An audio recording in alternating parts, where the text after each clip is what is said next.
Meeting for Wednesday, April the 5th. At this time, I'll call the meeting to order. Before we get started, I want to welcome Ashley back. She's sitting there, our clerk, after her one-year vacation. I'm sorry, it was maternity leave. I'm just, also, I want to, I'm sure everybody, unless you've been living under a rock, has heard about a former McGillivray resident and McGillivray School pupil is now Jeremy Hansen, has been named to the newest space flight. And so just a congratulations to him and his family and to everybody connected with him. Congratulations, well deserved.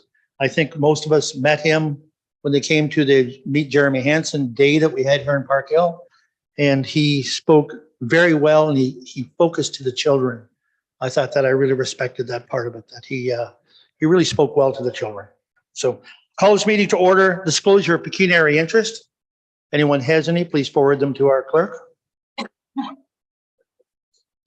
All right, we do have one. Minutes of the previous meeting. Any errors or omission or business arising from the minutes?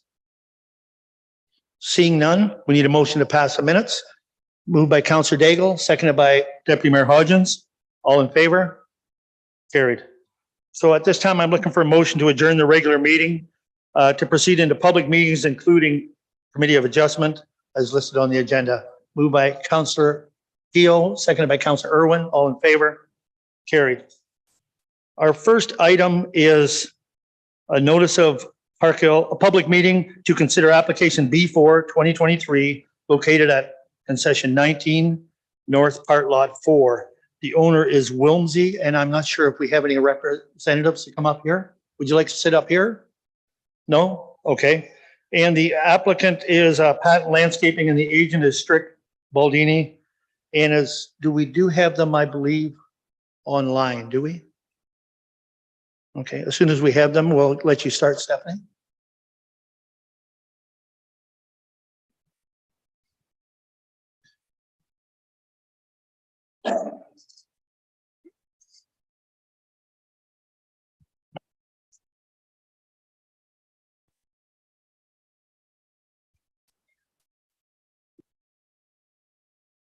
Are we ready?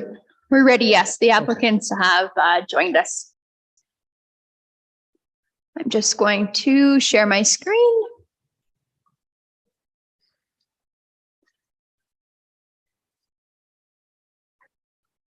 There we go.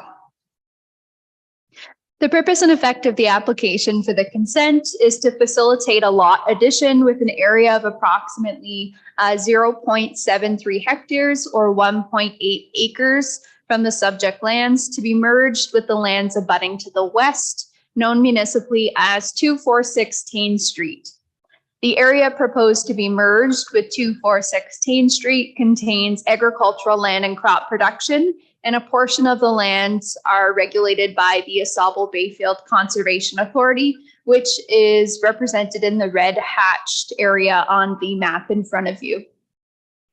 246 Tain Street would increase an area from approximately 2.1 hectares or 5.19 acres to approximately 2.83 hectares or 7 acres and is currently vacant of any buildings or structures. The additional land is intended to form a part of a future residential development, which has not been submitted at this time. And the lands proposed to be retained would be approximately 20.6 hectares or 50.9 acres in size and is represented in the yellow rectangular portion of the map in front of you. And it is noted that these lands are subject to a plan of subdivision.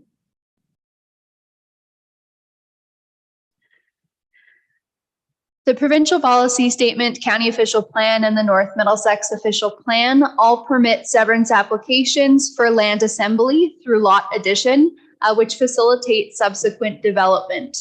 The lands proposed to be added to 246 Tain Street are located on the southwest corner of the subject lands, west of the woodlands, and currently, as mentioned, contain agricultural land in crop production. These lands, it should be noted, are currently landlocked, which will be resolved as a result of the merging of the lands with 246 Teen Street. The subject lands, so the lands as a whole, contain hazard lands as per Schedule A of the North Middlesex Official Plan and woodlands as per Schedule C of the North Middlesex Official Plan. As part of the proposed plan of subdivision on the retained lands, the applicant has completed an environmental impact study, which provides a list of recommendations in order to protect the environmental features identified through the study. And one of the recommendations is includes the naturalizing of all agricultural lands abutting the 10-meter drip line in the form of a buffer on the outskirts of the woodland. So staff are of the opinion that the area in which is being merged with 2416 should exclude the buffer portion, and the buffer should be contained with the woodlands on the retained lands. And staff have included a condition to that effect. The lands to be merged are designated residential and zoned for future development purposes, and staff are of the opinion that the proposed lot addition, subject to the buffer area being wholly contained on the retained lands, remains in conformity with the provincial policy statement, county official plan, and the North Middlesex official plan, as it will result in additional lands to be utilized for future residential development. Overall, staff are of the opinion that the proposed lot addition meets the policies, all the applicable policies within the provincial policy statement downwards. Notice of the application has been circulated in accordance with the requirements of the Planning Act, and staff received the following comments. The county engineer had no comments. Enbridge Gas, did recognize that they have infrastructure in the area, which may impact the proposal. Hydro One had no comments or concerns. The chief building official had no objections. The North Middlesex Public Works Department noted that the lands are not currently serviced, but did recommend as a condition that drainage assessment be completed for the Cameron Gillies drain, and staff have included that as a condition. Asable Bayfield Conservation Authority reported that the majority of the hazard area will remain with the lands to be retained. And as such, ABCA does not have a natural hazard concern with the requested severance. And at the time of writing the subject report, staff didn't receive any comments from the public. However, subsequent to finalizing the report, staff did receive 2 written submissions from the public, which have been included on the agenda for council's consideration. So it is recommended that the application be granted, subject to the conditions which council will have before them. Thank you. Thank you, Stephanie. At this time, would the applicant have comments? Yes, hello, thank you. Just for us, for our comments, we'd like to thank Stephanie for her work, and we hope that you will support her decision and proposed decision of granting the consent. Okay, thank you. At this time, we do have provision for public comments. If someone does have comments they want to make on this, please come forward to the pulpit, pardon me, to the microphone and state your name, please. If there's someone that would like to speak.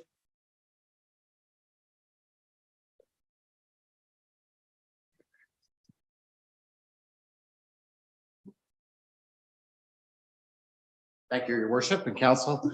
My name is Darcy Elliott, and the hat that I'm wearing today is I'm a director for the Shadow Village Community Apartments, which is a year-to-income housing facility that will be surrounded by this proposed land change. So these things come about very fast, but I do want you to keep in mind that as things change and that facility changes too, we are looking to expand. However, our development game is not quite as advanced as others here this evening.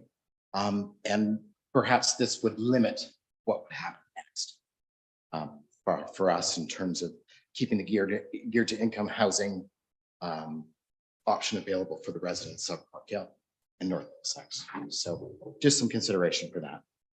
Right. Thank you, Darcy. Anyone else comments on this application? Come forward.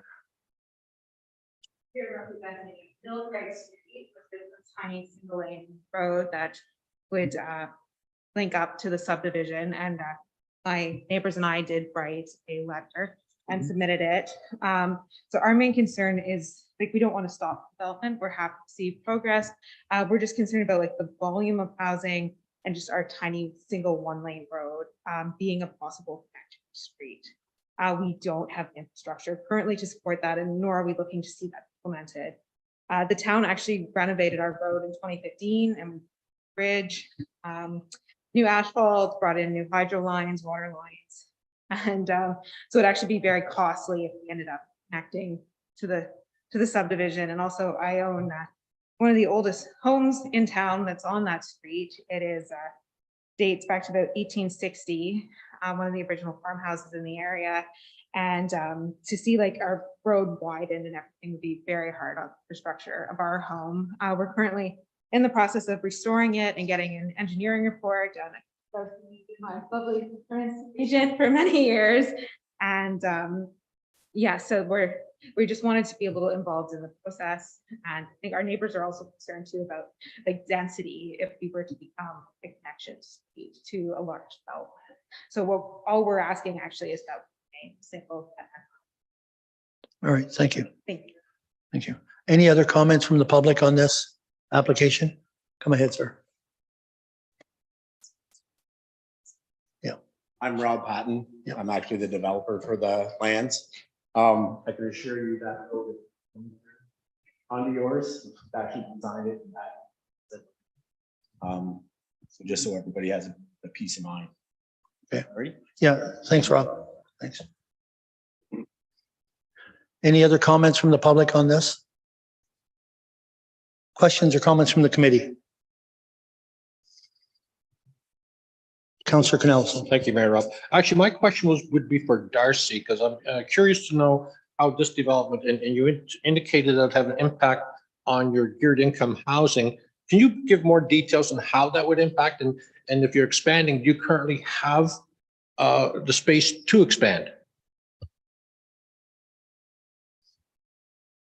So, no, the problem with the expansion process for us is we're only just there right today. Well, not today. I'll be honest with you, the financial situation in that facility has, it's eliminated a lot of long-term debt in the last year. So that really changes things on what we're able to do moving forward in terms of a borrowing capacity or to even entertain the idea of expansion. I did have a conversation last summer with Ms. Poirier about just changes and just a roundabout what could happen there. You know, we had talked originally about, again, there are sewer hookup issues, right? Capacity issues. So and that was all part of the prelim work that we had. So I guess your question is our development isn't that far ahead like I had disclosed the first time around, right? So just doing something like this perhaps could be limiting to what goes on there. Again, just a consideration, not that we're not in support of it, perhaps even working with the whatever is moving forward, right? That's an option as well. I just, you know, we just feel that the geared to income issue is important now more than ever and probably day by day. So it is important that we have those options moving forward. And I'm just not sure, you know, we want to be careful how we limit ourselves, right? In terms of land capacity for that. Thank you, Darcy, but I still don't understand how this development, the proposed development, would impact on the geared income housing. I don't understand. So I'm talking about physical space in terms of being able to, you know, perhaps add another 20 apartments to that facility, when in fact the completion of this item would landlock it from the north, the east and the west, and then the road allowance is the south. So there would be no possible options to move forward for any physical land space if there was no cooperation with the next round of it. Thank you. Any other questions, comments? None? Go ahead. I'm also the developer for Tane Street. I own that piece of property as well. So if there is a time you want to sit down and discuss.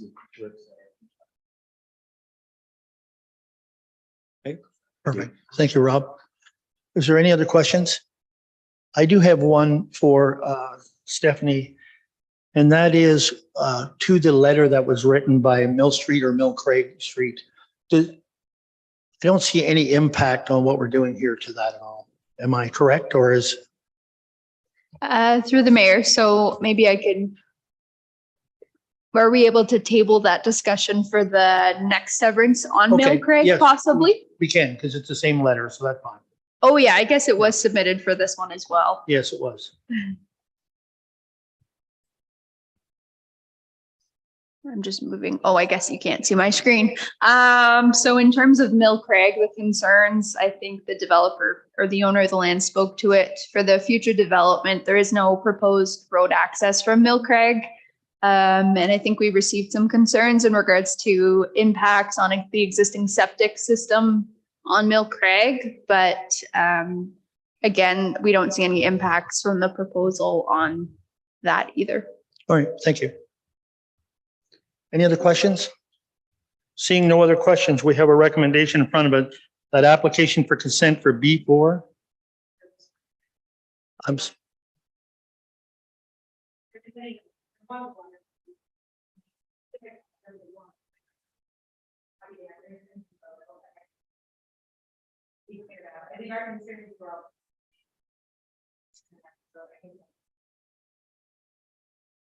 right, thank you.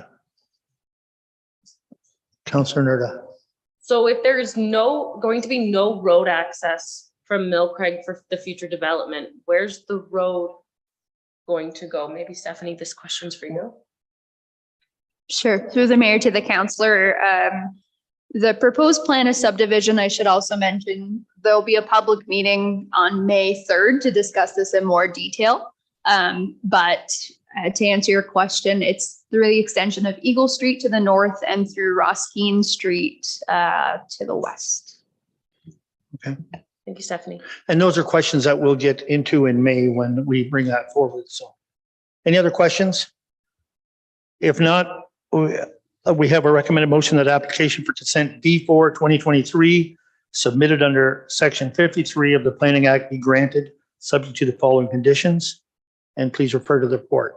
Are you moving that, Councillor Daigle? Moved by Councillor Daigle, seconded. Councillor Nerda, in favor? Carried. Thank you. Our next item is a notice of public meeting to consider application B6 2023 located at 261 Mill Craig Street. And it is Deb and James Wiseman. I don't see them here. But the applicant is Pat Landscaping and the agent is Strick and Baldini again. So if we still have them, I believe, do we? Okay, let's start in then. Go ahead, Stephanie. Perfect. Just gonna share my screen with you.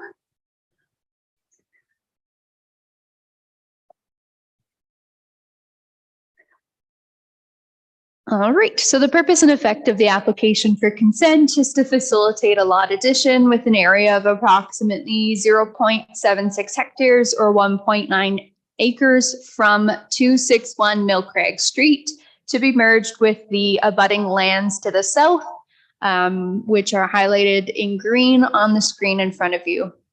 The abutting lot would increase in area from approximately 20.23 hectares to 50 acres in size. From to about 51.9 acres, and is intended to form part of a plan of subdivision application. As mentioned, the public meeting for that and the rezoning will be on May the 3rd. More specifically, the additional lands would form part of a residential lots intended for single detached dwellings and allow for a future road connection through Eagle Street to the new plan of subdivision. The lands proposed to be retained, which are highlighted in yellow on the screen in front of you, would be approximately 0.65 acres in size and contain a single detached dwelling and an accessory building. And no change of use is proposed at this time for those lands. It is also noted that 261 Millcraig is serviced by a municipal water connection and a private septic system and have an existing access off of Millcraig Street. The provincial policy statement, county official plan, and the North Middlesex official plan all permit severance of applications for land assembly through lot addition, which facilitate subsequent development by plan of subdivision. The lands to be merged will be subject to a rezoning application as part of the plan of subdivision process. The use of the lands to be retained will remain unchanged at this time and will continue to be used as a single residence, again, which is the existing use. It is not anticipated that the severance will impact the future residential lands, and staff have reviewed the preliminary survey provided by the applicants and are of the opinion that the retained lands will remain in conformity with the zoning standards of the residential R1 zone as a result of the lot addition. And the rear portion of the retained lands, again highlighted in yellow on your screen, are zoned parks and recreation. So as a condition of the severance application, staff recommend that that portion be rezoned to the residential zone so that it reflects the residential use of that property as a whole. Overall, staff are of the opinion that the proposed lot addition is consistent with the provincial policy statement and in conformity with the county and North Middlesex official plans. The notice of the application has been circulated to agencies and landowners in accordance with the requirements of the Planning Act. Staff received the following comments. The county engineer has no comment. Enbridge Gas noted that there are services in the area. Hydro One has no comments. Chief Building Official has no objections. The North Middlesex Public Works Department did note that, or did confirm, that the dwelling at 261 Millcraig is serviced by a municipal water connection and a private septic system. And it is also noted that the existing sanitary pressure pipe system that services Millcraig should not be impacted by the proposed lot addition, as it appears to be wholly contained on the retained lands. At the time of writing the report, staff didn't receive any comments from the public. However, subsequent to the report being finalized, staff did receive 2 written submissions, and they are the same written submissions that were received for the previous application, which have been again included on the agenda for council's consideration. So it is recommended that the application be granted subject to the conditions which council will have before them. Thank you. Thanks, Stephanie. This time, once again, for the applicant, for your remarks. Yes, again, we'd like to thank Stephanie for her work on this, and that we hope that you support her recommendation for granting. One further comment with the subdivision, we are also hosting a public open house on April 18th. Notices should have gone out or will be going out shortly for that as well, where we will be addressing some of the concerns that have been raised by the community comments. Thank you. Thank you. Once again, I'll ask public comments on this application. I'll ask once more. Any more public comments on this application? Seeing none, comments from the committee? Questions? No questions from committee? If not, we have a recommendation that consent B6 2023 submitted under section 53 of the Planning Act be granted.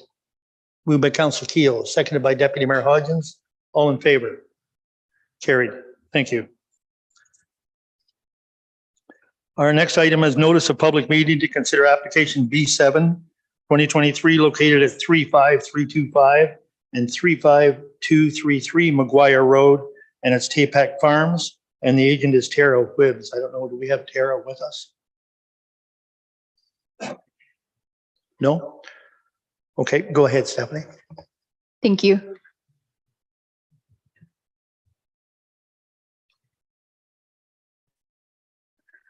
All right, the purpose and effect of the application for consent is to sever a parcel of land consisting of approximately 40.5 hectares or 100 acres of land from an existing farm parcel consisting of a total of 200 acres. known municipally as 35325 and 35233 McGuire Road. The proposed land severance would reverse a legal merger of parcels which occurred due to common ownership. Both the lands to be severed and the lands to be retained contains a single detached dwelling, agricultural outbuildings, and agricultural land and crop production. And again, both parcels are serviced by a municipal water connection and a private septic system and have an existing access off of McGuire Road. The provincial policy statement, county official plan, and North Middlesex official plan generally permits lot creation in agricultural areas for agricultural purposes where the lots are of a size sufficiently large to maintain productive and viable farm units. The minimum lot size requirement is outlined in both the county and North Middlesex official plan is about 39 hectares or close to 100 acres in size. The size of the lands proposed to be severed and the lands proposed to be retained appear to meet the minimum lot area and frontage criteria for the official plan and zoning bylaw. Staff are satisfied that the size and configuration of the proposed lots will not negatively impact the ability to farm the lands, and the flexibility to adapt to future farming practices will not be compromised. Overall, staff are in a position to support the proposed consent application as it will result in parcels that meet or exceed the minimum standards set out in the policy documents. And no proposed change of use is proposed at this time for either parcel. Notice of the application has been circulated in accordance to the requirements of the Planning Act, and staff received the following comments. The county engineer had no comment on the application.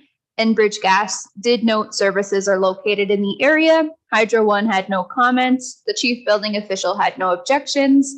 And the North Middlesex Public Works Department did confirm the municipal water connection and private sanitary, and did also request as a condition for this application, due to the property being serviced by both a municipal drinking water system and a privately owned well, the property owner shall permit the municipality or Aqua access to the property to inspect water service piping to confirm whether there is a potential for cross connection in accordance with Part 8 of the municipality's water bylaw.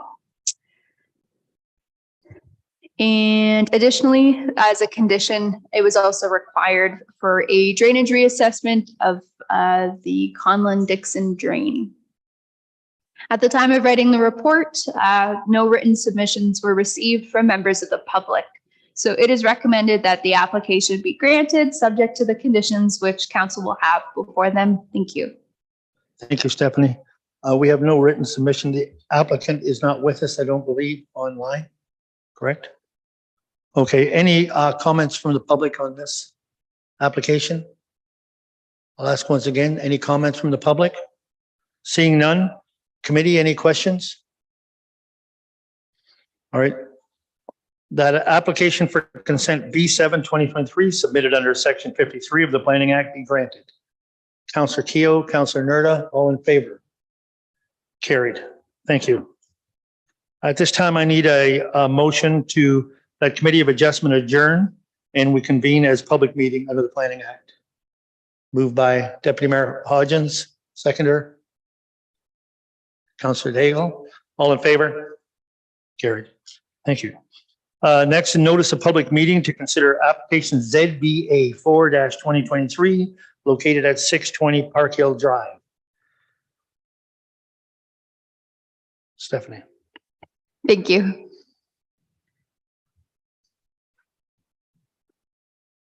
We have the applicants joining us for this? You had nothing on record? Okay.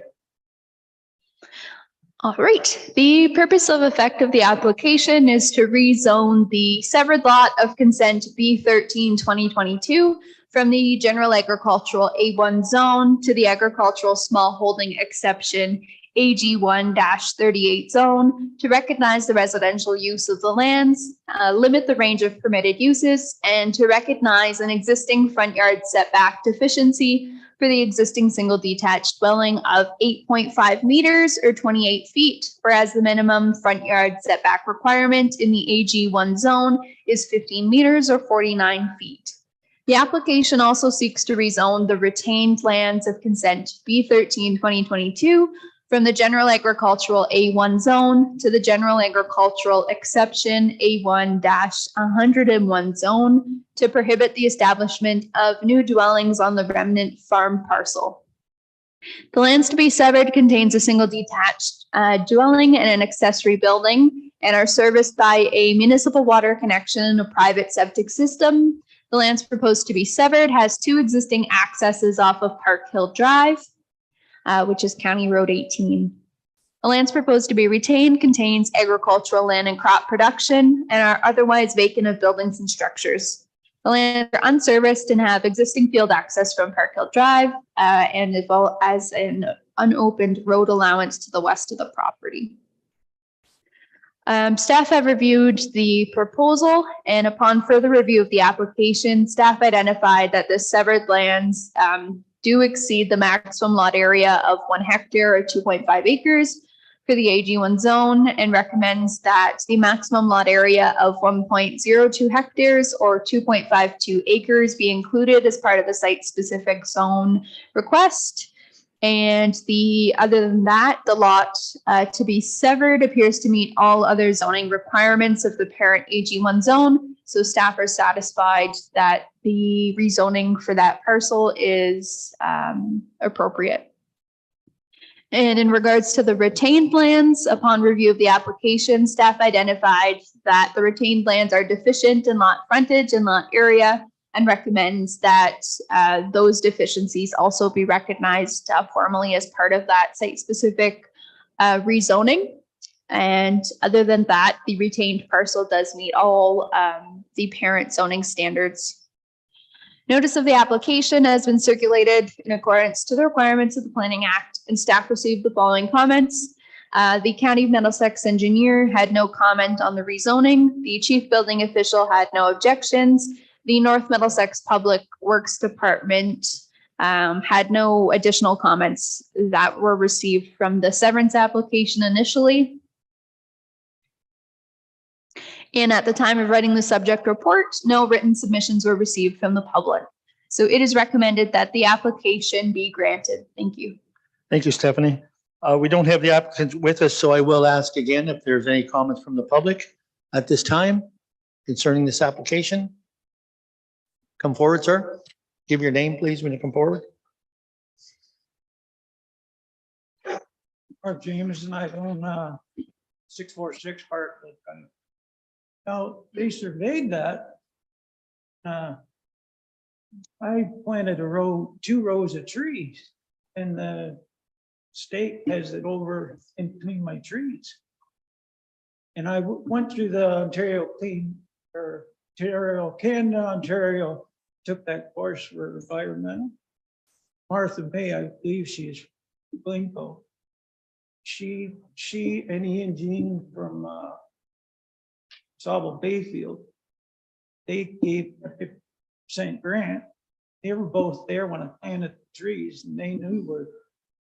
I have the papers right here from Archibald or Kay or whatever. I don't know why the state's over on my property. Okay. And the original stake is right where the tree line was. All right, Stephanie, have you got an answer to that or a comment to that? Through the mayor, I would suggest, I guess, speaking with your neighbor in regards to the location of your property lines. Okay, but I guess what I'm asking, is this affect the zoning part of this application at all, or can we do a follow-up on this? Or is that strictly up to the landowners to follow up? So through the mayor, the rezoning is subject to the data that we were provided as part of the survey that was completed. So I don't believe there would be an impact to changing the zoning on the subsequent or the neighboring property. Okay, so it's not a part of, it can be separate from the zoning application. Okay, thank you. And so that is something that, yes, it will have to be addressed. And I would suggest you address that with your neighbor to find that out. Oh, well, they're moving in there. So that's what I would suggest, that you talk to the neighbor about that lot line, because it is a lot line between you. Okay, thank you. All right, any other question? Any questions from council? Councillor Irwin, then Councillor Cornelison. My question refers to the gentleman's concern. When was the survey conducted and who conducted the survey? Through the mayor to the councillor. Let me pull it up. The survey was completed and registered on title. It's just loading on my screen. It was complete by Monteith and Southern Limited, and it was deposited with the land registry March of this year. Councillor Cornelison. Well, I guess Mark has left, but I'm not really clear. Is he suggesting or indicating that the survey stakes have been moved into his property from where they originally were like 100 years ago? Because I didn't quite understand that. Did anyone? No, and that's something they'll have to sort between the landowners, I think. Well, yeah, but I just, Okay. I didn't quite understand what it's. That's what I understand from the traditional Mark, what he understood it. Any questions on this application? Seeing no questions on this application, we have recommended that the zoning bylaw amendment application ZBA 4-2023 be approved. Councillor Daigle, Councillor Nerda, all in favor? Carried. At this time, we need a motion to adjourn the public meeting and return to the regular meeting. Councillor Keogh and Councillor Nerda, all in favor? Carried. At this time, welcome to our delegation. Jared Hoagland's coming up, and he's from the Association of the Ontario Road Superintendents trade show, and I believe Kelly Elliott is joining him. And Kelly's a past county councillor, but also on the Good Roads Executive. Yes, so I now work for the Association of Ontario Road Supervisors. Yes. All right. So, thank you, Stephanie. So go ahead, whoever's going to start. Okay, perfect. So I think we have a slideshow for you. Okay, perfect.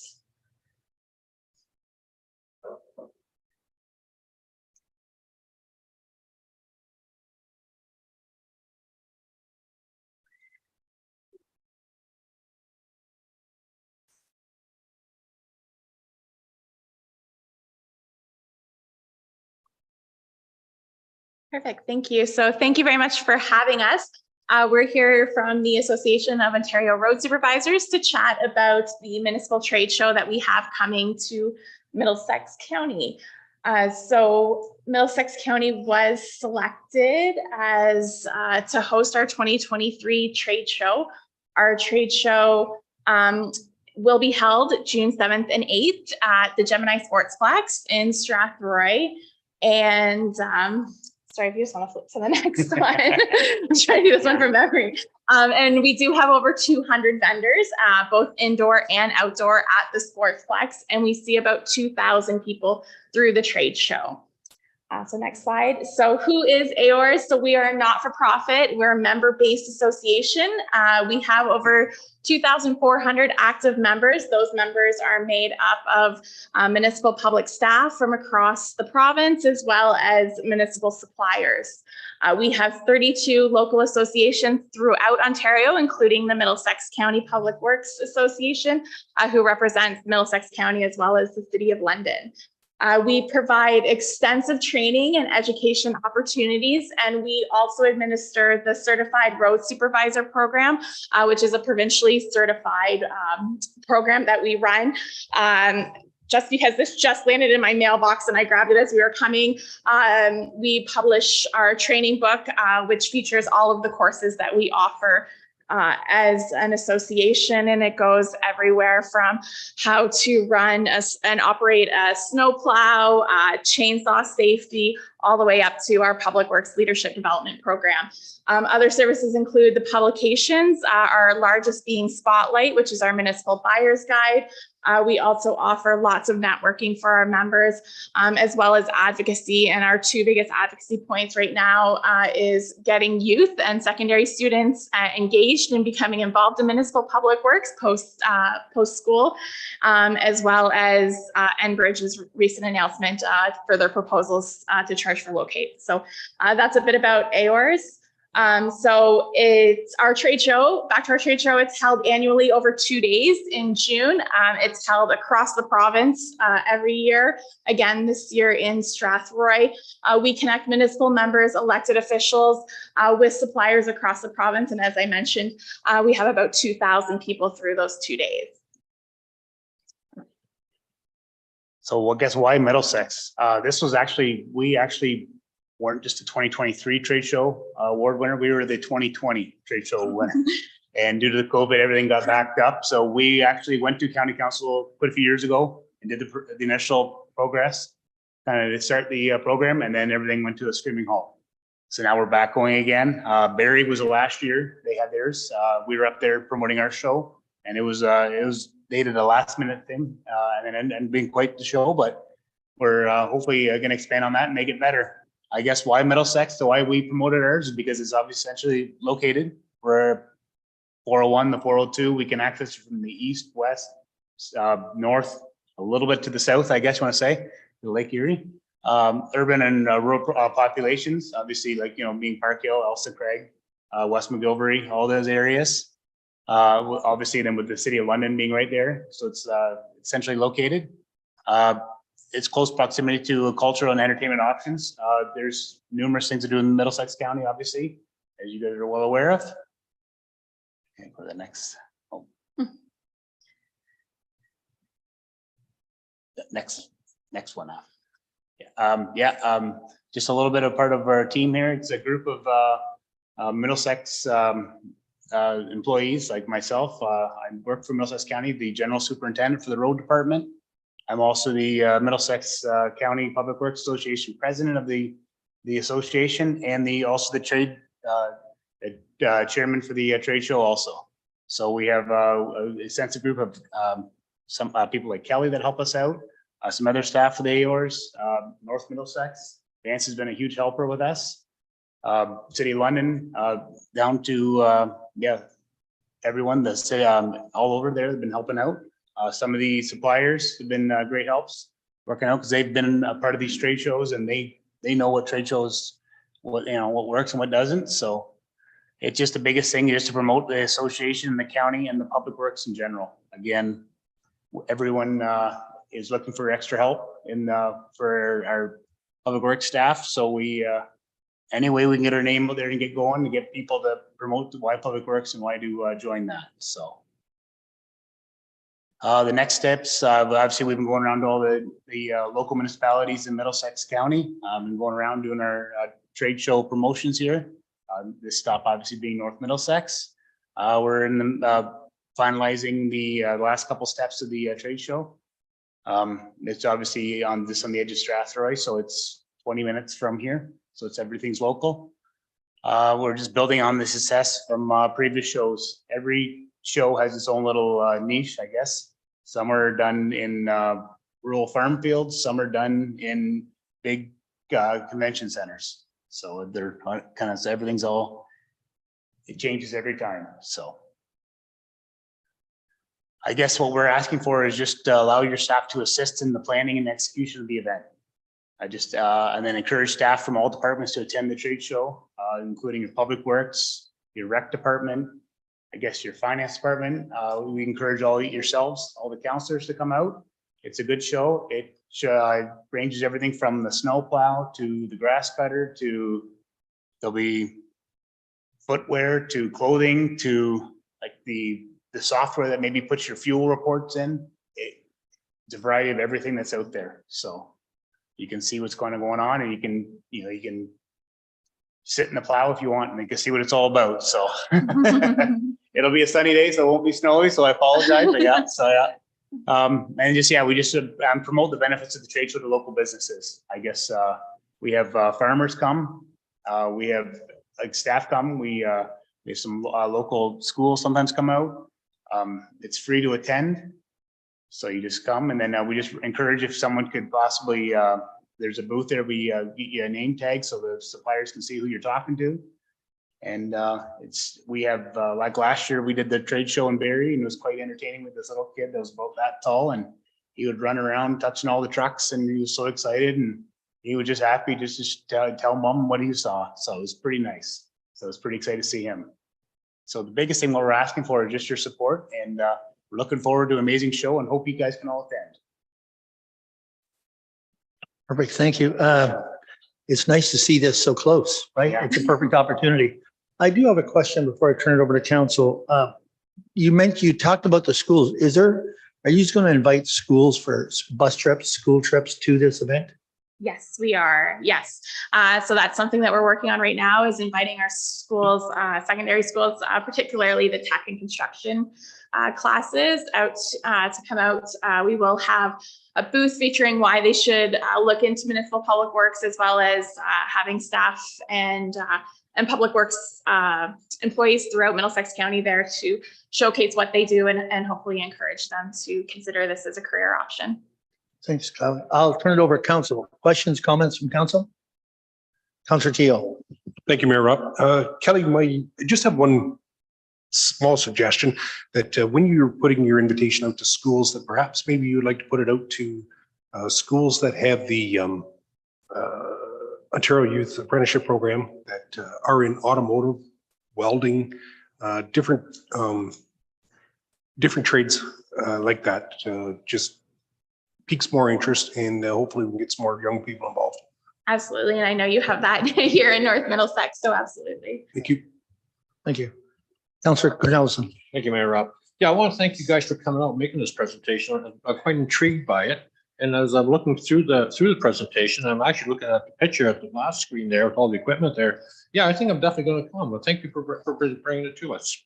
There's been, I guess, there was, it kind of goes east, west throughout the province here. So like there's a couple years ago, it was Chatham, and then it was Barrie, and it came back to us. I think it's going to Cornwall next year. So it's way east, yeah. I think it's Ontario exposure, so yeah. So what you're saying is not going to get any closer. Not for a long time. Thank you. Deputy Mayor Hodgins. Thank you, Your Worship. I attended one of these, or a couple of these in my bygone days, 12 or 14 some odd years ago with my president, or at that time, public works guy. Very small, and it was just a half a day. It was really, really well done. And it's actually reading through this, it seems like it's grown to quite a bit, and I congratulate for that, because I think it is benefit everybody. So I just wanted to make that comment. Thank you. Other questions, comments? Seeing none, thank you both very much. And Thank you. I believe most of us will be there. Thank you very much. All right, take care. Thank you. Next department reports. Our first report is from the drainage superintendent, but I think Jaden, you're doing that one. Review of the Cameron Drain Branch E tender. Yes, thank you, Mr. Mayor, Council, through the chair. The purpose of this report is to award the construction of the Cameron Drain Branch E. This drain is being constructed as a petition drain through the Drainage Act. The petition was received in December 2022, and council previously accepted the engineer's report for this drain. Tenders for this project were sent to 6 drainage contractors and 5 bids were received. The engineer's estimate was $43,452, and the low bid was $39,316, submitted by Robinson Farm Drainage Limited. Staff are recommending that the tender be awarded to Robinson Farm Drainage Limited for the amount of $39,316, excluding HST. Thank you, Jaden. Any questions for Jaden on this? Seeing none, we have a recommendation in front of us. Councillor Irwin, Councillor Nerda, all in favor? Carried. Thank you. Next is a report from the clerk, appointment of the Integrity Commissioner. Yes, thank you, Your Worship. This report is for the Integrity Commissioner, who is currently John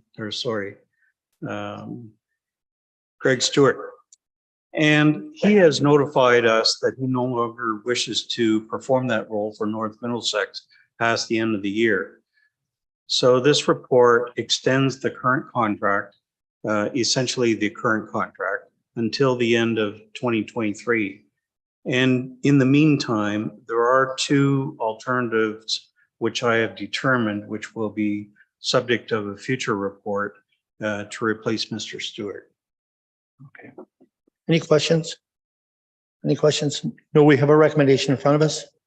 Councillor Daigle, Councillor Keel, all in favor? Carried. Thank you.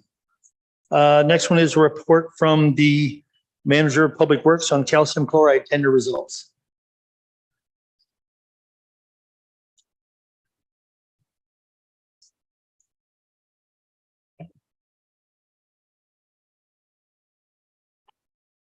Good evening, Your Worship, members of council.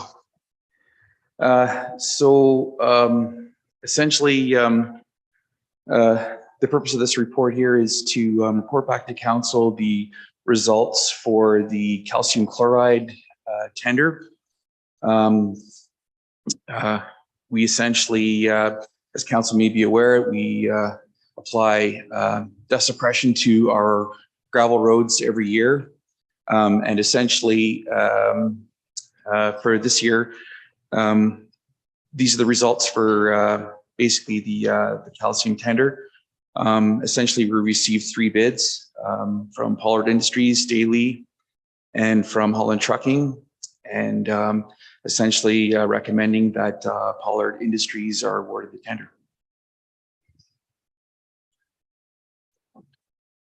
Questions? Councillor Irwin. Just out of curiosity, Your Worship, through you, there seems to be a tremendous swing between the low and the high bid. And I wonder if there's any comment on that. Vance? Yeah. Through Your Worship, it's well, there. I'll do my best to describe this. Essentially, there are only a certain amount of companies that do this type of work,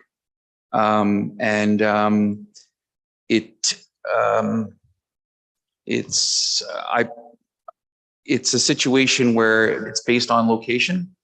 And if some of these companies are located closer to where we are and their facilities are closer to us, so their pricing may tend to be a little bit more competitive, whereas some of the other companies are located further away.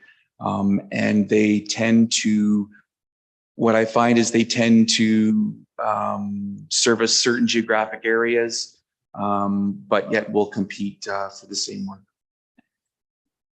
Any other questions? Councillor Keel. Thank you, Mayor Rob.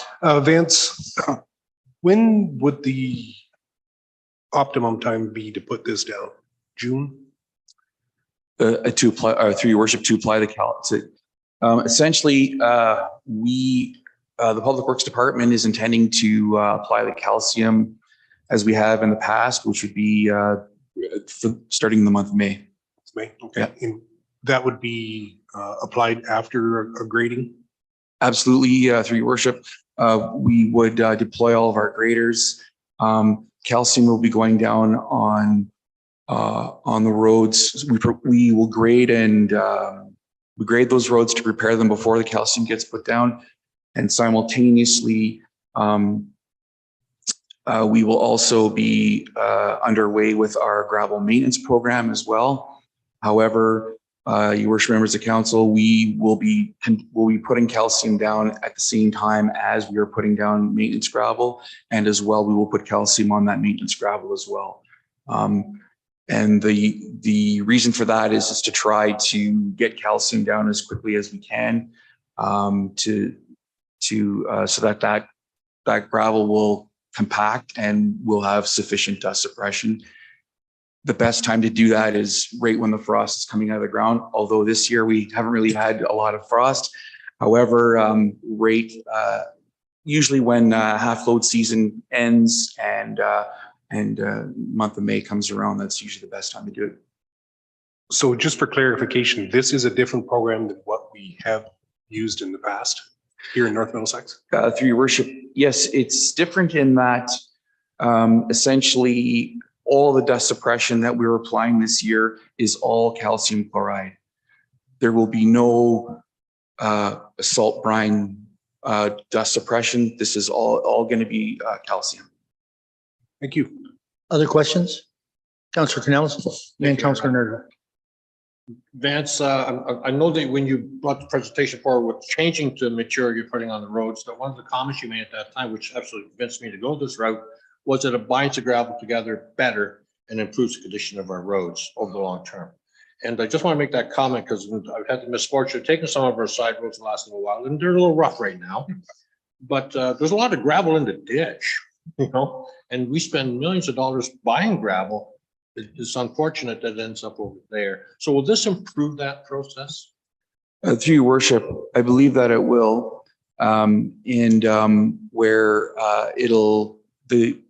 it's the compaction that we're after, so that the gravel will compact and bind together. Of course, also providing dust suppression, and that's essentially what I'm after, so that we don't lose as much material in the fall.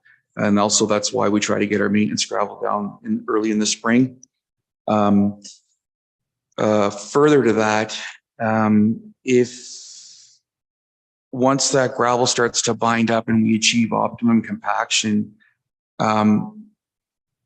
with the amount of traffic and so forth that we have on our roads, we don't need to grade them as much. I mean, the weather will kind of dictate that as well. But and after a number of years of calcium, that calcium will stay in the base of the road.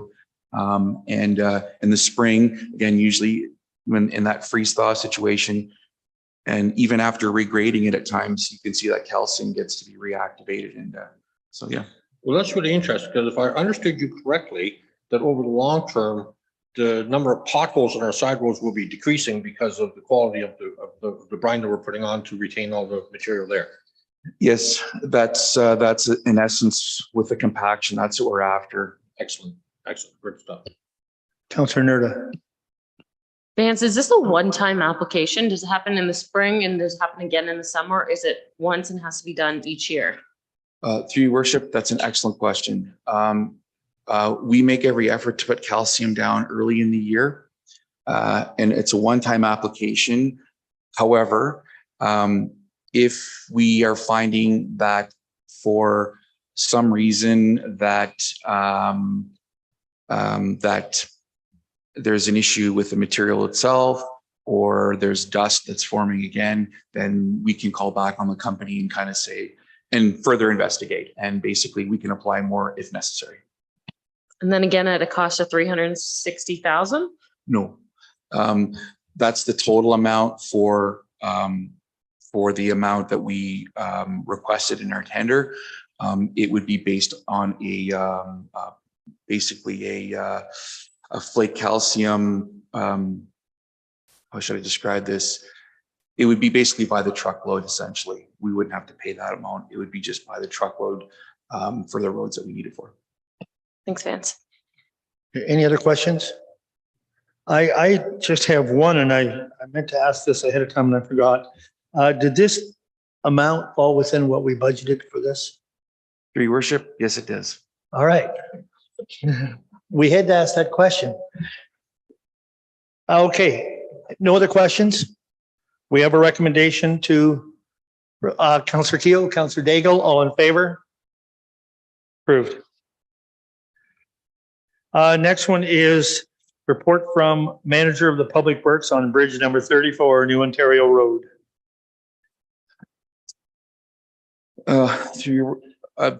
Thank you. This report here, essentially, the municipality became aware that, that there was a bridge deck failure in bridge number 34. This bridge is located on, it's on New Ontario Road, and it's in between Cassidy and Petty.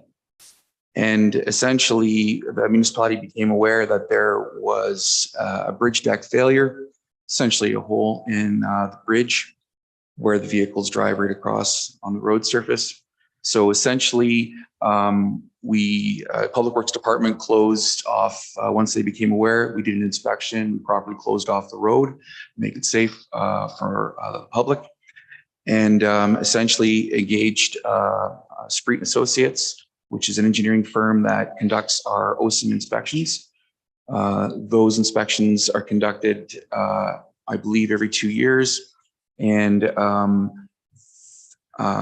so I reached out to John Spreet. I attended an inspection with him at that bridge, and he went through and inspected it the following morning. And then essentially attached to this report is a letter with his recommendation to proceed to repair the bridge.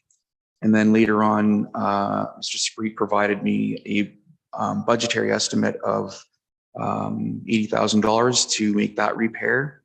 As well, there were, through the same inspection, it was noted that some of the stringers underneath the bridge are corroded, and there was, and based on that same inspection, there was a little more work that was involved.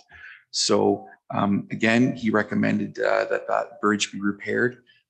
It will not increase the load weight on that bridge, but it will extend the life and use of that bridge. Okay, thank you. Questions from council? Councillor Daigle. Thank you. Can you talk, the 80,000 that they're putting in here, is that in also doing the rust correction that you were just talking about? Yes, that's to basically repair the hole in the deck and to make the necessary repairs to the structure underneath. That estimate is including both. Okay, and one more question. The size of the bridge, why is this not a county bridge?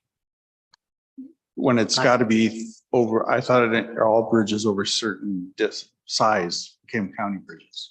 I was not sitting at the table. I don't have the reason for it. I did ask the county engineer. I said, isn't that, I asked him if it wasn't his bridge, and no, it is not. It's our bridge. It's because of the tape you hold. Yes, because I thought it was 30 meters was the distance, and I don't know, but I know traditionally this has always been our bridge. And I know I'm frowning too. I was wishing it was the county's. But is that it? Do you have another one, Jeff? Councillor Cornelison, Councillor Irwin, did you have a question as well? Maybe. Oh, okay, Councillor Cornelison, go ahead. Yeah, it's just so I understand clearly, there's a hole in the deck. Are they removing the entire deck and put all new concrete on there? They are not removed. They're not where the hole is essentially, through your worship. The best way to answer that question is essentially where the hole is in the deck. They're going to make a cut basically before and after the hole, remove the decking there. And there is and there's like a sort of like a galvanized panning underneath it. And essentially they'll remove that and then replace that and then re-pour where that hole is. The other span where the other repair for the stringers are, we'll be removing essentially that entire span and replacing the components and then re-pouring the decking in that one small span. Okay. So yeah. Just one more question. Given the age of the bridge itself from 1920, it's like 100 years old. The concrete abutments that hold the bridge up, what condition are they in? Are they still adequate to hold the bridge in traffic? To the best of my knowledge, while we were on site and attended that inspection, he did not indicate that they were in bad shape, that they needed attention, and also that any of those larger components that would need to be replaced would be in the OSIM inspections, and he did not indicate that they needed to be replaced at this time. Other questions? Deputy Mayor and then Councillor Irwin. Thank you, Mayor. Just quick, what is the tonnage level on that bridge, load limit on that bridge? Through your worship, currently it's 10 metric tons. Now, is that, proper for that type of bridge? Through your worship, As far a proper, the best way to answer that question is it's sufficient. It's sufficient enough for like average traffic, light vehicles, and so forth. However, it would essentially prevent heavy traffic from going over there. For example, cement trucks, have fully loaded tandem, that type of vehicle would exceed that tonnage. Does that answer your question, Councilor Irwin? Go ahead. Sorry, Worship, that was my question. My concern was, it's alluded to in the engineer's report, but not stated specifically that part of the issue was heavy loads. And my understanding is part of the issue that the Black Bridge failed was heavy loads.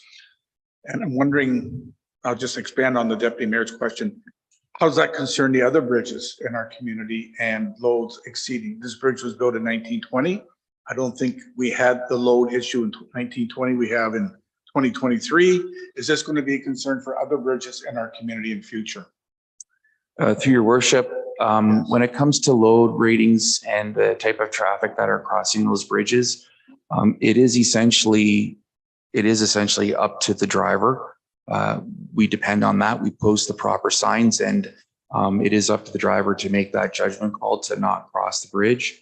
And as far as it being a concern for our other bridges, I believe we have, if I'm not mistaken, I can double check and get back to council if that is the will of council. We have one or two other structures that have a lower rating. It is concerning because, well, there's always that concern that there's a lot of traffic that are just crossing the bridge. And if it hasn't failed, then, you know, people make a judgment call. And yeah. Okay. Any other questions? No other questions from council? We have a recommendation in front of us to proceed to fix that bridge. Moved by Councillor Daigle. Yes. Seconded by Councillor Irwin. All in favor? Carried. Thanks, Vance. Our next report is Manager of Recreation Facilities, permanent liquor license at the arena. Mayor Ott, members of council, as you may or may not be aware, the Parkhill Lions Club has maintained a permanent liquor license at our arena location for the last 10 years plus. Due to volunteerism issues, they have decided that they will not be renewing their license at the end of this month. That kind of puts the municipality in a little bit of a predicament with the bar upstairs and the goalpost. Evaluating different options with that. In the past, we've RFP'd for bar services. What has come back is the Lions Club as the one looking to do it. Other service clubs are going through the same volunteerism burnout. They are looking for different ways to create profit for their organizations to put back into the community. In working with the AGCO and some other facilities in the surrounding area that do this, staff are of the opinion that the municipality should actually transfer that Lions license into the municipality's name. In going through that and taking it on, what it would require is we would need service clubs to run the bar, but it wouldn't be dedicated to one service club. So essentially, if someone wanted to rent our facility and use that license, they would have to identify a local service club to us, in which case we would ask for who the Smart Serve members on that club are. We would also be able to provide a list of service clubs in the community, and then they would run that bar on the municipality's behalf.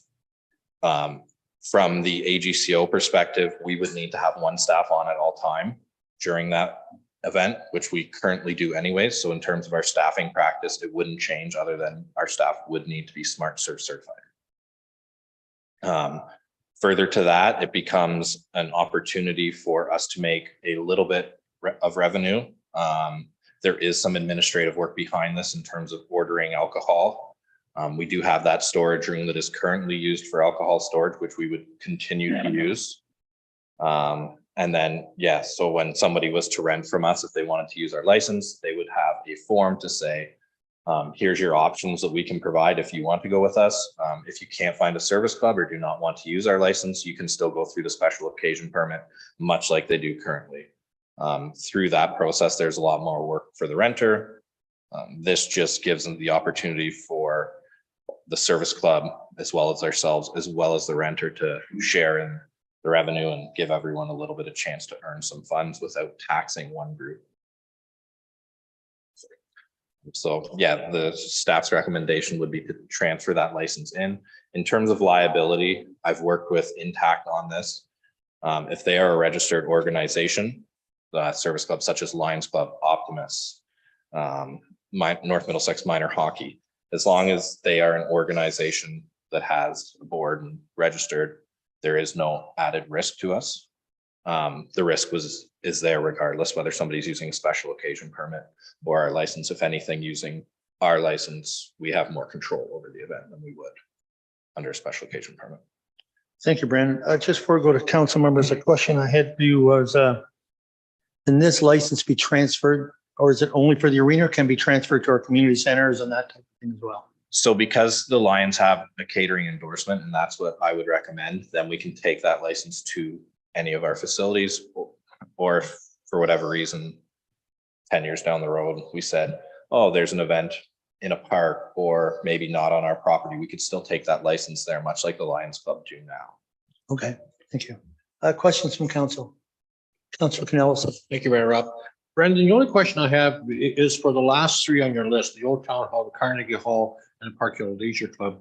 Now, given that they're already run by volunteers, would they then be running any liquor sales in their establishments, or would we still have like a service club in there? So through Mayor Robb to Councillor Cornelison, this would only be for our facilities and for events that come through the municipality. It's not you're renting Elsa Craig, so you automatically get our license. It's if you want to have alcohol and you want to use our license, you need to identify a service club. So friends of Carnegie Hall, if they had Smart Serve certified members, they would be able to run a bar under our license at that location. But that renter would have to come out and get them. We are not going to be catering that license to those establishments. They would still carry on the practice that they currently have. Okay, then that leads me to another question, because there are some families that may rent the Park Hill Leisure Club. And if they wanted to have alcohol, let's say at a Christmas dinner, would they then have to apply for a license, or would they get a transfer? Do they have a smart card? How would that work? So in that event, if they wanted to use the municipal license, they would contact us and identify a service club, but they would have to pay for their alcohol. Whereas if it's a family event, the best practice would be get your liquor liability insurance, apply for a no sale special occasion permit, and then have it that. All right, other questions? Deputy Mayor Hodgins. Thank you, Mr. Mayor, to Brandon. You just mentioned there that your staff would be smart served. Just a question, are they smart served? Are they willing to get smart served to go through this? Currently, all of my operators are Smart Serve certified. For 4 of them, it will be expiring this June, but taking this on, we will be renewing that. Okay, thank you. Estelle, you have a question? I do have a question, Brandon. Just because I don't know anything about liquor licenses, would it be possible for our liquor license to be used for 2 events happening at the same time? Yes. But again, if that were the case, it would come down to whether we have the staffing power. So when we are accepting that, that would be part of it as well, because if I can only staff 1 operator that night, then we can only have 1. And then the other one would be required to get a special occasion. Thank you. Thank you. Any other questions? Councillor Daigle? It's my understanding from what you're saying, we're only having an employee there to supervise. It's up to the group to supply the people with the Smart Serve to do the actual work. That is correct. It will be up to my employee if they want to help serve, because they are Smart Serve certified and it does help pass the time, but by no means will we be forcing them. It will be up to the renter to grab a service club, and it will have to be a service club from North Middlesex. And if they cannot obtain one, then they will not be to use it, and they will have to go through the special occasion process. Thank you. Any other questions? Deputy Mayor, Deputy Mayor Hodgins. Sorry. Just a question. I think I read in there where you're possibly going to consider the whole arena surface too is licensed. And I guess it's just a comment that I want to make. I've seen irate parents in a minor hockey game, and I'm just curious if, like, is it, you know where I'm going with this. So currently our practice is that the bar ends up being open for our Stars games. Once in a while, minor hockey will open it on a Friday night for rep games. However, in saying that, one thing that when I talk to the AGCO is just because an area is licensed and we license the whole arena doesn't mean we have to permit alcohol. And what that does to protect the municipality is if an inspector comes in and somebody's outside of that zone where we say you can't have alcohol, but it is still a licensed zone under our license, we can still have that person get rid of the alcohol and be removed from the building, but we do not risk being fined by an AGCO inspector because the zone's licensed, but we don't allow it there. Councilor Irwin, do you have a question? Just a point of clarification, I think I know the answer, but just for people who may be listening in, I'm looking at regulation 1A, list of municipal facilities. If someone in these facilities has an alternative license, they don't have to use ours. That is correct. So if you wanted to use the Elsa Craig Legion license, that would be quite all right. That is the current practice. The current practice will not change.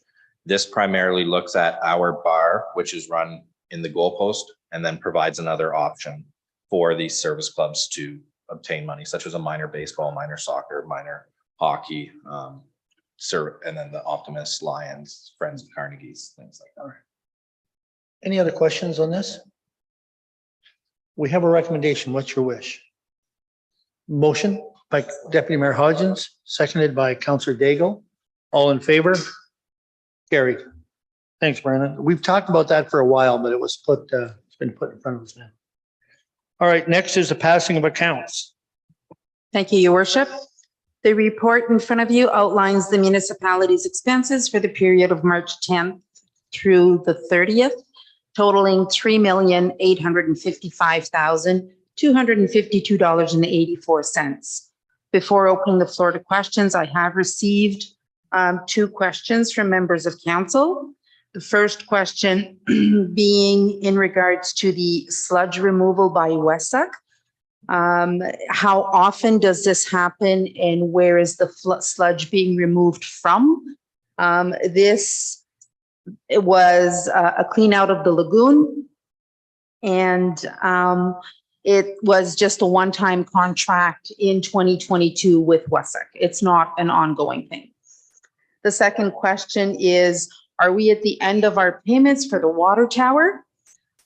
So the water tower has reached substantial completion.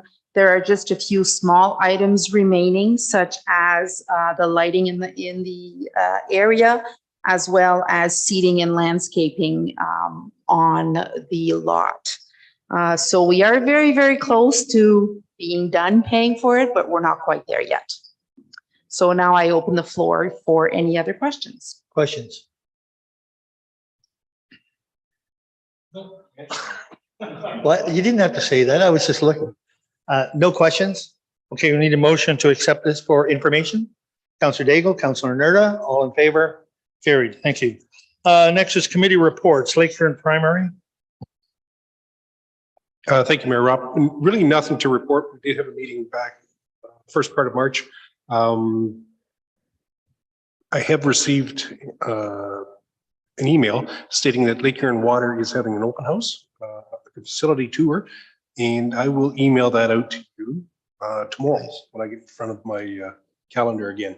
Perfect. It's for mayor, council, and anyone with anything to do with the municipality.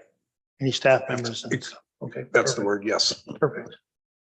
Any questions on that? ABCA? So thank you. Ellison? Yeah, thank you, Mayor Rob. At our last board of directors meeting, we did discuss the Park Hill Trails, which Brandon did present to us previously. And the ABCA will be moving forward if we can bring in a group of volunteers in.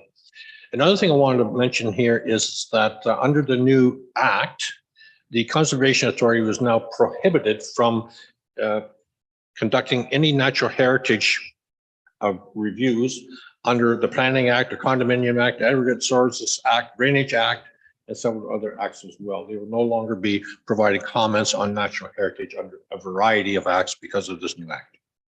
That's all I have. Any questions for Adrian on that? No? Blue water, recycling, No, nothing at this time. economic development, Our next meeting is April 20th. And that's all that we have today. 20? Okay, local school advisory. Have we got a hold of Arlene? You know that? Deputy Mayor Hodgins.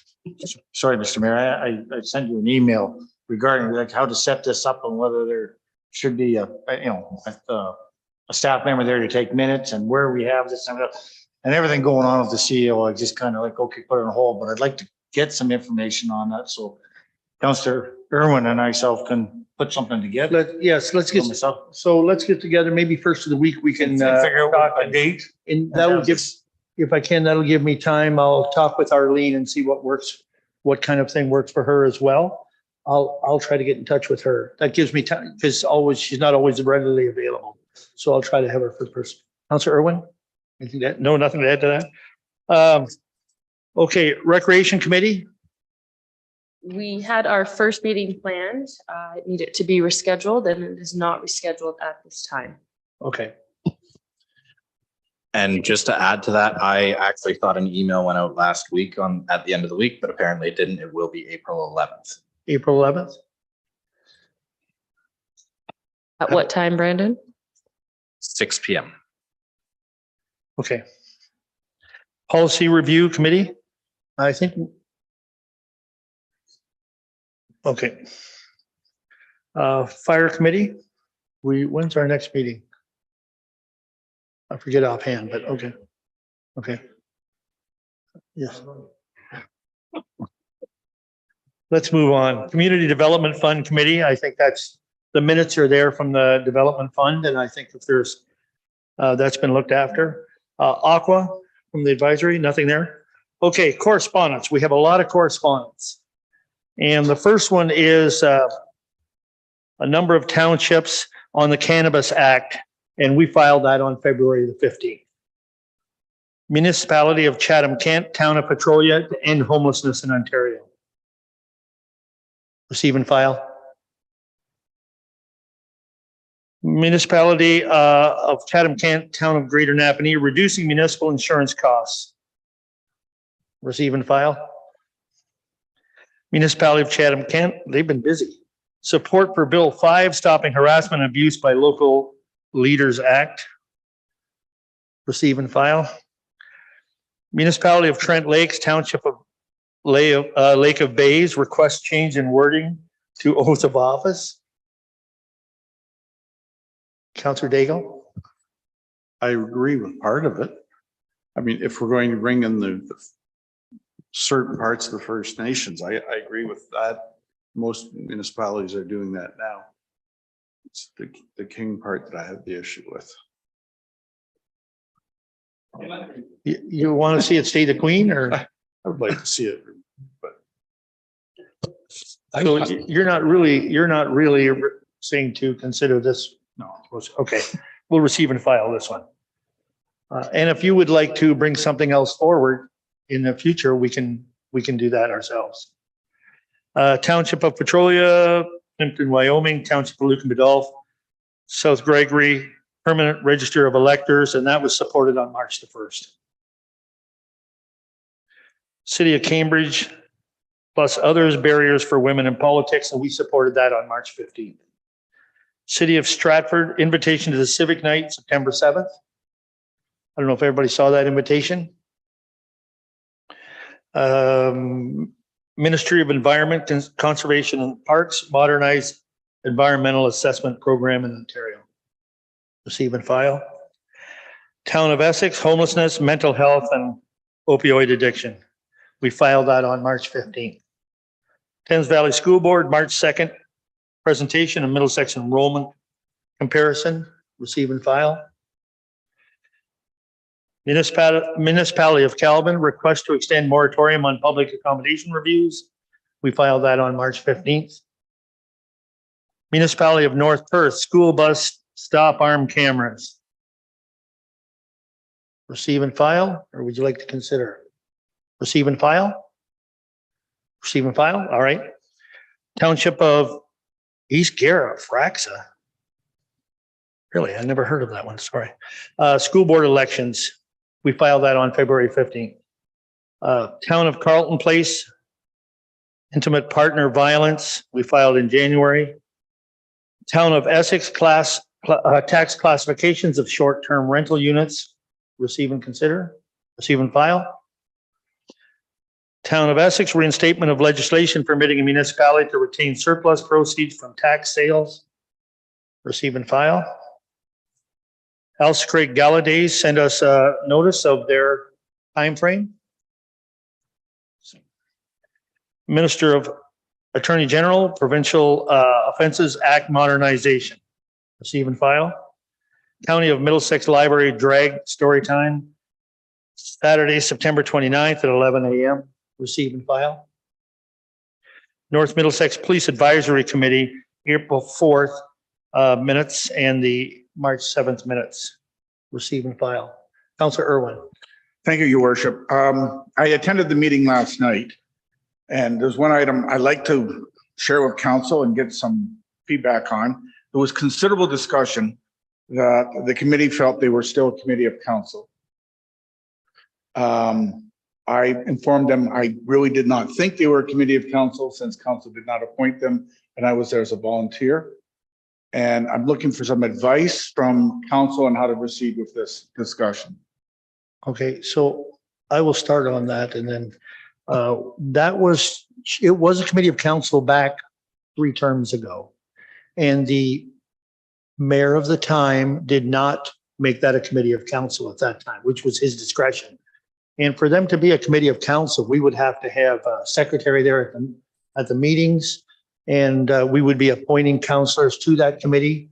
And so it definitely is not a committee of council. It is a group of concerned residents who care about the community, and that's what it is. They have asked always for representation from council, but that is up to the councilors if they were to attend.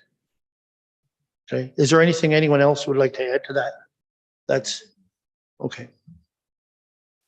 Councillor Irwin. And I have to say subsequently to the, I just received an email before the meeting tonight where they insisted they were grandfathered in as a committee of council. So this conversation will continue with the group. I can see them pushing back on what was just said. I'm informing council that there will be a further conversation, I'm sure. I guess I'd have to find something in writing that that's the case. Well, perhaps I could make a suggestion. If we had an established criteria, what makes a committee of council, and say, here's our criteria. Because we have several committees, and you mentioned 3 points of criteria previously, Your Worship, and I'm wondering if that is something we need to at some point codify. Yeah. We can look up the policy on our committees. Right. And I think we can present that forward, and that's the starting point if there is pushback on this. But that is the way it is right now, at least. It's not a committee of council. Okay.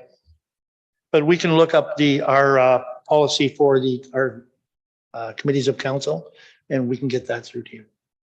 All right. That's our correspondence. Other and urgent business. I believe Jaden, you're going to speak on that first. Okay. But we'll have Jaden start on this, please.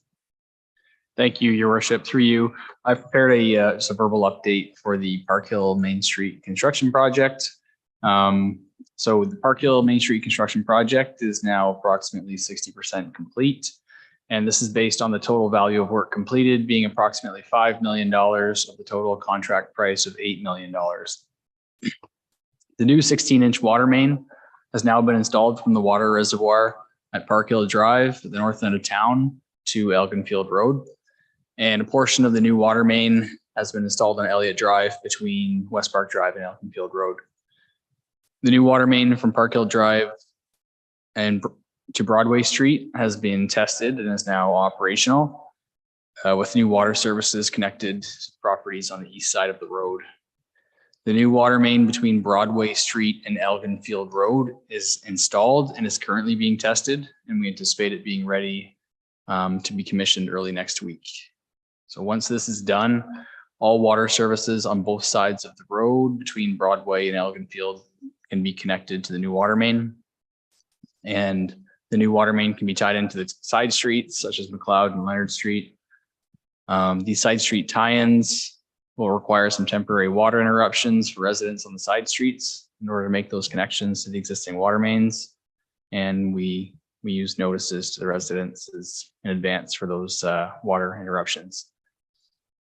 So this project's faced many challenges along the way, such as dealing with winter weather conditions, many unknown utilities that were not identified on our construction drawings, and recently very wet conditions. These challenges have resulted in some extra costs incurred to the project and some delays. So the project team continues to monitor the overall project budget and schedule closely. However, the construction teams at Brex Construction, SEMA Plus Consulting, and the municipality continue to push forward to try to complete the project on time and on budget. Overall, the project is on or slightly behind schedule. The original date of completion was July 14th, 2023, and we're currently targeting completion of the project by the end of July. So moving forward with most of the new water main installed, the next steps for the project is going to be rebuilding the road and continuing to tie in the water services. There is also approximately 2 to 3 weeks of deep sanitary sewer work that needs to be, or deep sanitary sewer that needs to be installed in the area of Mill Street and Hastings Street. And these sewers are being upsized to accommodate future growth in the town. In the weeks ahead, we expect to see the road being rebuilt, starting on the south end of the project at Elgin Field Road and working northerly. This process will start with building up the granular road base and then following with curbs and sidewalks and asphalt. So also in the coming weeks, construction crews will be moving back into phase 1 of the project between King Street and Park Hill Drive to connect buildings on the west side of the road to the new water main. Work will progress through this area of the project on a block by block basis in order to mitigate the impact to businesses and the public, and local access will be maintained to the fullest extent possible. The construction team will be holding our bi-weekly construction meeting tomorrow to work out many of the details for the next several weeks of work. And in the near future, municipal staff are planning on doing a walkthrough of the project limits to talk to all the businesses, to provide a face-to-face update on the project, and to get some feedback on what they're experiencing, what issues they're having with the construction. So with that, I'll turn it over for any questions. Thank you. Questions from council? Councilor Cornelison. Thank you, Mayor Rob. Jaden, will it be joined from Elliott Road to Main Street? Will they have to dig that up and join that, or is that looped around? Yep, there's a connection from Elliott to Elgin Field. So right now we're really focusing on the Main Street portion, getting that done, and we'll come back and make that connection there. So they still have to dig that up at a later date? Yeah, they're dug up approximately from a little ways east of West Park Drive. You probably see the road cut in Elliott Drive there, and basically it's stubbed there. And then we have to make that connection across the gas station. Okay, thanks. Any other questions? No other questions? Thank you, Jaden. I think that's actually good news, and I know people want to hear what's going on. It's great to hear that staff's going to actually go to the businesses. I'm sure they'll appreciate it, and yeah, I think they've got down there farther and quicker than what we expected them to. So that's good. Councilor Cornelison, you had an item? Yes, I did. Yes, I did. I received a correspondence from an individual that was interested in establishing a food truck in our municipality. They're curious as to what the process would be, whether they can or cannot. They discussed about a location in town and also possibly at the ballpark, if that was an option. And so I would like to hear some comments back from individuals. How would this person proceed? What are their options? What can they do? Estelle? Thank you, through you, your worship. I had a discussion with Stephanie, our planner, in regards to food truck. And she has confirmed that there is no licensing bylaw that would permit food trucks within the municipality. And then she said, food trucks or mobile food structures such as trailers are not a defined term within the bylaw. So therefore, in order to establish the use of a food trailer, a rezoning application would be required. When you say rezoning, is that a rezoning for a specific location within the town? That would be correct. It would be according to the location of the food truck. So where they want to have their food truck permanently located, if you want. Yes, Richard, jump in there. Yeah, if I can help out a bit. The issue with the zoning, there are two issues. The first one being the zoning bylaw. The zoning bylaw doesn't provide for authority for a true food truck to be located anywhere within the municipality. It just simply isn't a defined term. So if somebody wanted to locate one, it would have to be added in either for a specific property, or council can undertake a general zoning amendment and allow it for a specific zone. It wouldn't just be tied to a specific property. So, but currently it's not allowed, period, anywhere. The second issue, I think, with the food trucks is, does council want to undertake a licensing regime? So that would be separate from zoning. So if somebody wanted to operate one of those machines or bring in a food truck or trailer, does council want to have a licensing regime, say on an application, a certain amount of money and provide a permit? So those two things, I think, are what's at play here. Okay, I'm thinking what I might need to do is pop in and talk with you individually, one-on-one, so I can document all of this. And then I might consider making a motion at council to that effect. So one comment I would make to you, if you remember, we did have a food truck at Park Hill here at the end of town, and we did have one in Elsa Craig. And the downside to it was the restaurants who are saying we're paying taxes and we pay for the community, and they can come in and pay nothing. I'm just saying that was part of the Well, and as you're speaking, Mayor Rob, a question came to my mind, and that, so in gala days, and all the food trucks are there, how do they do business? Or is that rezoned for them? How does that happen? Because there's a number of them there. Brandon or Richard? Yeah. So I can speak to that because food trucks have been brought up in the past. And when speaking with Stephanie in the past, as part of a special event on our grounds, we have allowed them as that special event, not permanent, but as part of a special event. But according to what I heard here, it's not within our zoning bylaws. Go ahead. If I may, I think that nobody has complained about it at the special events, but if somebody did complain, there would be an issue. So what you're saying, just if I understand correctly, I could get my food truck and park it over by the arena and open it up and sell. As long as nobody complains, I'm good. Is that what I just heard? The municipality acts on complaints, as far as I know. Okay, all right. Okay. And one more question. Yeah. Do we have anyone at the food booth at the Parkville Ball Diamonds? So through Mayor Up to Councillor Cornelison, that tender closes tomorrow afternoon. So far, we have received 2 submissions. All right, thank you. Any other items for other business? Any other business, Councillor Irwin? I think we're raising it here, and that deals with a flooding issue in Ward 2 in Elsa Craig. And you're familiar with it, Your Worship. You were there today. Jaden attended as well. For those members of council, the flooding was on Rabbitwood Crescent, Queen and Church Street. And in part, and I think we all agree, due to water issues from the new subdivision being constructed there, an emergency on the part of the people moved in, water removal that ended up in other people's yards, wet basements, etc. So I think you have some pictures that we can share with council, if that's okay, Your Worship. It's up to Sure. you. I, I think you can send them. Yeah. Maybe you can just send them to council. Right. I don't think we have to bring them here at the meeting, but you can send them through to council. right.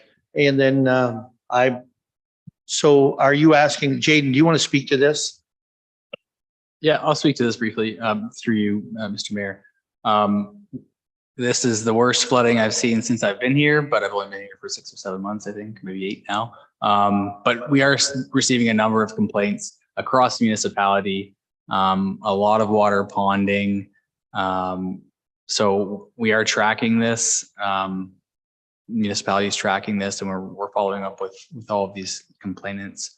For this case, we have a lot of photos. We will be following up with the neighboring property, and it is an active sort of development site. So we'll look at what we have on file as far as the development agreement or subdivision agreement. There are requirements for drainage and containing that within the site. So we'll review all that, and we will follow up with the properties and with the property owners. Okay. Yeah, Councilor to Irwin. date, I've spoke to 5 property owners in this area since Monday on this particular issue. So it warrants investigation, and thank you for coming out today and following up on that. And I was going to say, and go ahead, Jaden, but we did start that process today. Yeah, thank you through you, Mr. Mayor. Yeah, if any other councilors receive complaints or inquiries, I would just encourage you to send them my way. And we want to track all of these just to follow up on, and for our records to know where our problem areas are with respect to drainage. All right, thank you. Is it any follow-up or is that it? Go ahead.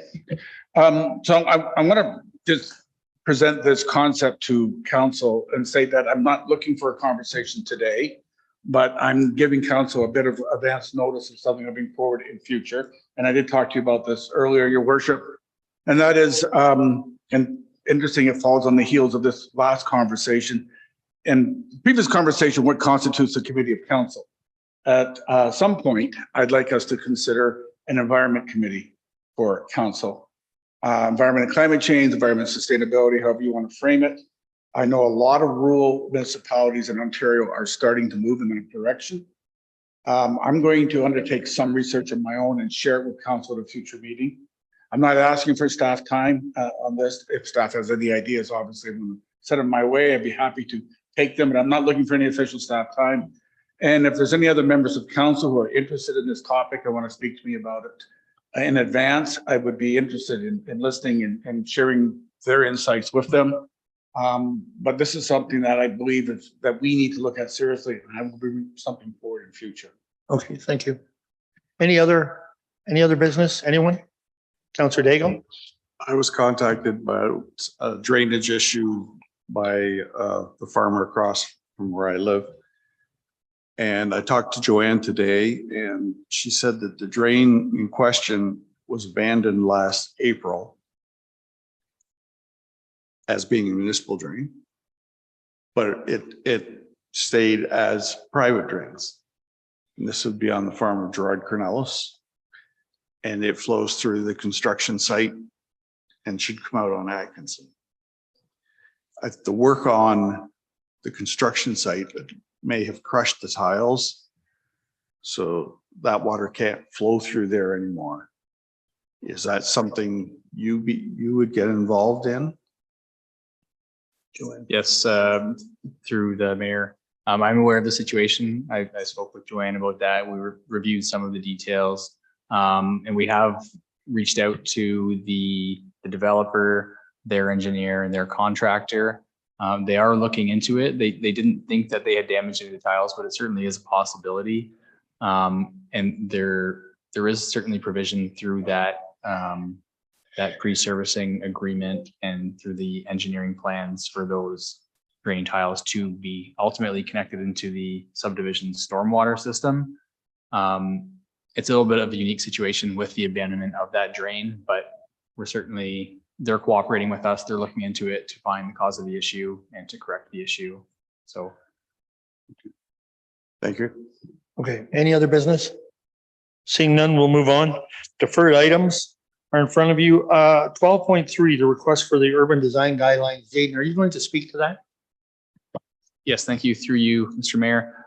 Just a brief update on that one. I just wanted to let council know that I have reached out to two different consulting companies that would do these type of urban design guidelines. Unfortunately, one has just not got back to me at all after several attempts to reach out to them. And the other one advised that they were just too busy to take this on. Even all I'm really looking for was a presentation or a delegation to council to give some information about what urban design guidelines are. So just wanted to give that update that I am looking into this one, and I will continue to try to get some information together to bring to council. Thank you, Jaden. Our next one is the bylaw enforcement quarterly reports. Are you going to speak to that one, Richard? Yes, Your Worship. This was a follow-up to a request for bylaw quarterly reports. Now, I am providing that this has been provided directly by Tenant Security. My question to council is does it meet your needs for that information? Do you want something more detailed, or does this suffice? My own thoughts is we don't want identified residents or people in this whatsoever. I think it, if it comes to that point that it comes to council for something we have to know, that's different. But for our reports, I don't think they need to report anything. What's council's wish? Are you good with that report? Councilor Keel? Thank you, Mayor Rob. Yeah, I would certainly agree with you that we don't need to identify anyone, but it certainly would be, I guess, informative for council to know that Tenant Security is actually, they are engaged in this contract and that they are working. So we do see some report that, there's noise bylaw infractions or dog issues or anything like that. It certainly just reaffirms the fact that they are on side with us. Okay. Any other? Councilor Canelson? I do have a question, and I guess it's under proactive activities. I'm not quite understanding that. If I'm looking at it, it seems to me that he's spending a significant amount of time in his office doing reports, but I'm not really seeing, if this is a report he does, it's kind of short and abrupt. It's not very specific. I'm hoping there's more detail to his reports than this.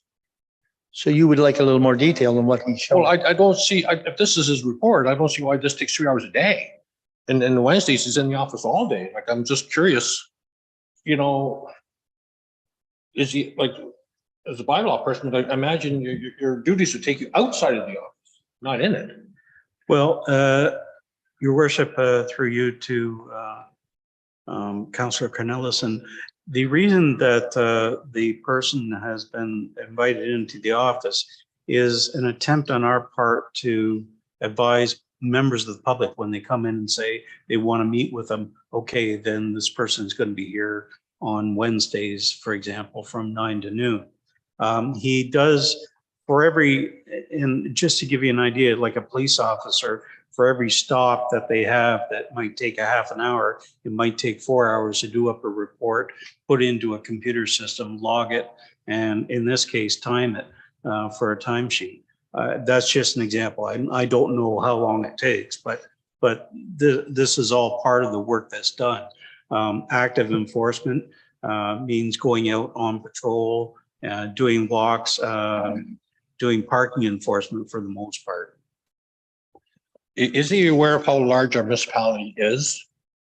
Because it seems to me like the feedback I'm getting from the community is that he's very familiar with the West Williams Hall and the community and the shared services center, and maybe a bit about the Craig. All right, that's just a comment. I don't think you need to answer to. What do you want to see more? You want to see more detail too? I personally want to see more details. I don't know how the rest of the council feels about it, but I'd like to see more details. I think, is this not the same person that worked for the previous firm that we had? I believe it is. Yeah, well, those reports I found were were good, thorough reports. So I'm sure that he has the capacity, this person has the capacity and the knowledge of how to do those reports. But this is certainly not in comparison to those reports. Okay. All right, do we have direction from that? Okay. All right. Any other questions on this? We do have a recommended motion in front of us to accept these reports. Moved by Counselor Keough, seconded by Counselor Nerd. All in favor? One opposed? Okay. One opposed. We have natural gas extension. We have nothing on that, I don't think. The trail proposal, is there anything to add tonight to that? No. And the bulk water policy? Jaden? Thank you, your worship, through you. So this item 12.7 bulk water sales policy. So the purpose of this report is to present a new bulk water sales policy, which establishes the procedure for tracking, dispensing, and invoicing of bulk water at the new bulk water station, which is located at the new Alsa Craig Water Tower site, located at 4688 West Corner Drive. The new water tower project achieved substantial performance on October 18th, 2022. However, as Estelle noted, there is still some remaining contract work to be completed in spring 2023, like landscaping and miscellaneous deficiency work.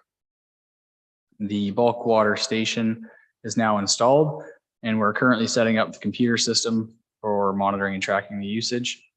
We anticipate that by the end of April, we should have the bulk water station up and running for the public to use. Later this month, staff will be preparing some information that we will be distributing to residents to inform them of this new service that the municipality will be offering. And we'll be distributing that through social media, the municipal website, newsletters, and other means. A couple highlights from the proposed bulk water sales policy. The draft policy was presented to our policy committee on February 23rd. And from that meeting, there were 2 recommended changes to the draft policy. And the first one was to add a process for municipal staff to notify customers of the requirement to renew their registration and pay for their registration fee annually. And the second recommended change was to require non-residents to pay double the annual registration fee and 50% more for the per cubic meter rate of bulk water. So the annual registration rate is $100 for residents and $200 for non-residents. The rate for purchasing bulk water is $3 per cubic meter, and that's a cubic meter is 1,000 liters. That's for residents, and $4.50 per cubic meter for non-residents. So once the system is up and running, customers will be able to register here at the municipal office, and they'll be provided with a key fob, which will allow them to use the facility. So I'll hand it back to the chair for any questions. Questions from council on that? Councilor Keough. Thank you, Mayor Rob. Excuse me. I would just like to add to that. Perhaps maybe some information should be passed along that this water dispensing facility is for larger trucks, tankers and whatnot. I just don't want people to get the idea that they can go up there with 16 jerry cans and fill up, because that really isn't the purpose of that. Right. So just some clarification on that. Noted. Thank you. Any other questions? We have a recommendation in front of you. What's your wish? Moved by Counselor Daigle, seconded by Deputy Mayor Hodgins. All in favor? Carried. Thanks. Thanks, Jaden. Communications, including county council. So you can see there's a notice there for the county council, the local council day on May 9th at 10 o'clock till 2 o'clock, I think it is. And also the other thing I'd report that at council, we had a county council, we had another delegation from the archives, Middlesex Center Archives, with furthering their request for council to, the county council to look at developing an archives for the county. And there's an invitation, I'll get the date for you, for a tour to the Lambton Archives that they're trying to put together. So I'll get the date to council. I don't have it right in front of me right now, but that's all I've got really right now. Any questions for the county? No? Okay. Reading of the bylaws. Thank you, Worship. There are 6 bylaws on the agenda for tonight, 2 for third reading and 4 for first, second, and third reading. First bylaw is 012 of 2023, Kellistein Drain Number 2, third reading. Second bylaw is 013 of 2023, Cameron Drain Branch E Improvement and Branch A Maintenance, third reading. Third bylaw is 037 of 2023, authorized agreement with Gregory F. Stewart as Integrity Commissioner. Fourth bylaw is 038 of 2023, amending bylaw 06 of 2023, being a bylaw to establish fees and charges, water. Fifth bylaw is 039 of 2023, zoning bylaw amendment 4-2023, 620 Hill Drive. And the final bylaw 6 is 040 of 2023 for council proceedings. First and second. Counselor Irwin, Counselor Canellison, all in favor? Carried. Third and final. Deputy Mayor Hodgins, Counselor Nerda, all in favor? Carried. We come to that time once again. Move for adjourn. Counselor Keough, Counselor Nerda, all in favor? Carried. Thank you, everyone. Have a good evening.